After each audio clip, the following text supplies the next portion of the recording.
just gone ahead and finished up today's episode with the partition of India and Pakistan.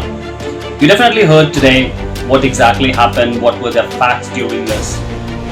So, would like to thank to our late Dr. Sangita Mishra, who has started this venture with us, and we are completing the 50 episodes today. These episodes doesn't affect any religion views or discriminate any caste or religion views, or neither for any political views. We are here with all the real facts of Dr. Shyama Prasad Mukherjee, what exactly happened in his real life. So that's all from my end, and I would like to thank all the background members who are working behind these episodes with the editing, with the creativity, with the camera, with the photographer, and with the different scenes and other things, other research parts. So would like to thank each and every one of you for viewing us, for watching us. We would request you to please subscribe our National Icon channel on the YouTube, on the Facebook, and on another social media platform. That's all from my end, guys, today. Eventually, around a fifth of South Asia's population came to identify itself as Muslim. The Sufi mystics associated with the spread of Islam often regarded the Hindu scriptures as divinely inspired.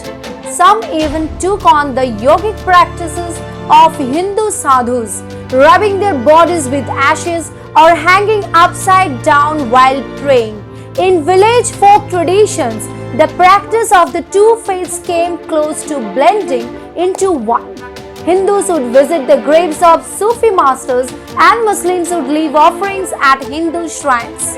Sufis were especially numerous in Punjab and Bengal, the same regions that centuries later saw the worst of the violence, and there were mass conversion among the peasants there.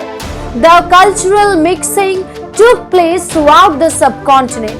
In medieval Hindu texts from South India, the Sultan of Delhi is sometimes talked about as the incarnation of the god Vishnu. In the 17th century, the Mughal crown prince Dara Sikho had the Bhagavad Gita, perhaps the central text of Hinduism, translated into Persian and composed a study of Hinduism and Islam. Under the Mountbatten Plan, a single majority vote in favor of partition by either a nationally divided half of the assembly would have decided the division of the province, and hence the House proceedings on 20th June resulted in the decision of Partition Bengal. The set of the stage for the creation of West Bengal as a province of India and East Bengal as a province of the Dominion of Pakistan. Also in accordance with Mountbatten Plan, in a referendum held on 7th July, the electorate of Sylhet voted to join East Bengal.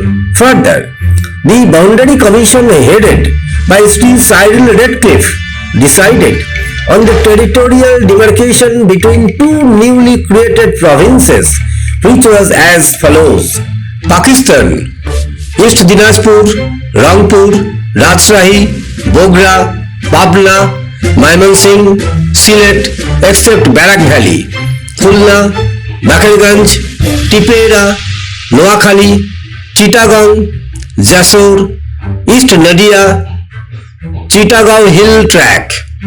India, West Dinajpur, Jalpaiguri, Darjeeling, Malda, Murshidabad, West Nadia, Calcutta, 24 Pargana, Bardwan, Birbhum, Midnapur, Howrah, Hooghly and Barak Valley in Assam.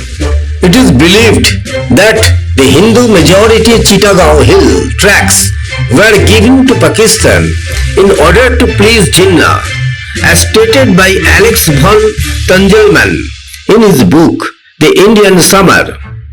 This has ultimately resulted in the persecution and severe torture of the Hindu tribals living there in the hands of the current Bangladeshi regime.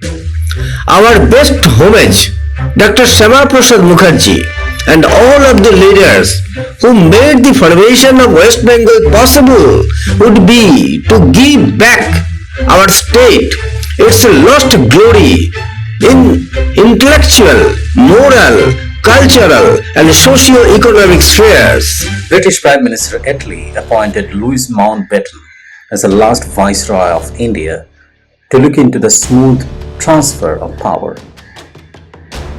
In fact, Mountbatten was instructed to avoid any kind of partition, and Mountbatten was pretty much keen to do that.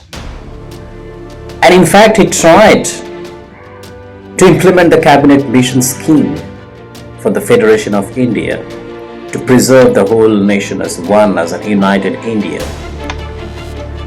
But for some communal tension, which was continuously triggered by Shuravardi and supported by Jinnah, and was silently observed by Nehru and Mahatma Gandhi, the plan of Mountbatten failed. And just to make it quicker, he had to sign into the papers of partition. And that was a ground cause for the loss of so many lives, for the displacement of so many properties, for the loss of so many children, and for the loss of humanity across the borders. So this is how we put it in our whole episode to tell you the story on how the partition progressed and how it affected the federal system of the country. The main vehicle for nationalist activity was the Indian National Congress, whose best known leaders included Mahatma Gandhi and Jawaharlal Nehru.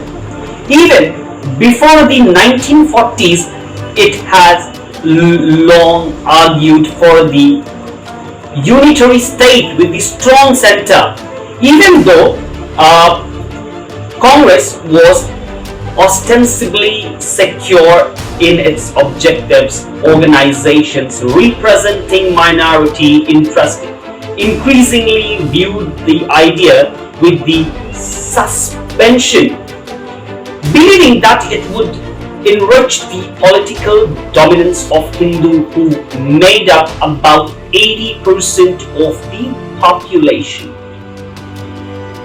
So this is exactly what happened in this part. So at around 25% of its population, Muslims were British, India's largest religious minority.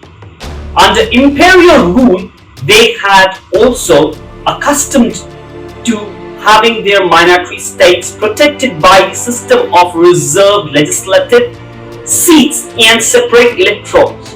The British system of political control hinged on identifying interest groups willing to collaborate. A governing style often described as divide and rule. That was like one of the policies that British used to follow at that time. We have our Facebook channel, that is a Shyama Prasad Enlightenment Federation, and our YouTube channel National Icon, where we put all these documents from history in our audio-visual format.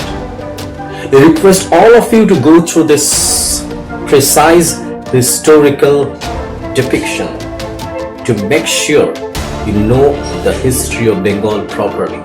And it's not only you, we suggest all of you to share this information to your near and dear ones to make sure that history is known and history is not distorted.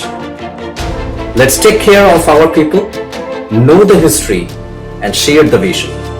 Thank you so much.